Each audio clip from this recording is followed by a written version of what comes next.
உனக்கு நேரம் எதையுமே செய்ய ஒருத்தனுக்கு நேரம் இல்லைன்னா அவன் பிஸியான ஆள்னு கிடையாது. எல்லாத்தையும் செய்ய எவனுக்கு நேரம் இருக்கோ அவன் தான் பிஸியான ஆள். அப்போ எல்லாத்தையும் செய்கிறதுக்கு உங்களுக்கு நேரம் இருக்கணும். அப்போ உங்கள் நேரம் உங்கள் கட்டுப்பாட்டுக்குள்ளே இருக்கணும்.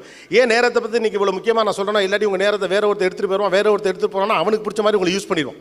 அப்போ படிங்கன்னு சொல்கிறதுக்கான காரணம் அதுதான். எதை வேண்டுமானாலும் படிங்கள், பிடித்த எந்த விஷயத்தை வேண்டாலும் படிங்கள், என்னைக்காவது பயன்படும். எதை பற்றி டைட்டில் கொடுத்தாலும் கோபிநாத் பேசுகிறான் அப்படின்னு சில பேருக்கு ஆச்சரியமாக இருக்கலாம். அது ஒன்றும் இப்போ சேர்த்தது கிடையாது.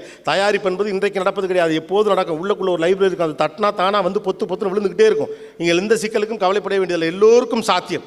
ஏதோ ரீல்ஸை பார்த்தோம், ஏதோ இன்ஸ்டாவில் போஸ்ட்டை பார்த்தோம், ஏதோ ட்விட்டரில் பார்த்தோம், ஏதோ வாட்ஸ்அப்பில் பார்த்தோன்னு தயவு செய்து உங்கள் நேரத்தை இன்னொருவிடம் கொடுத்து விடாதீர்கள். You may know that how much money that you have, but you never know that how much time that you have.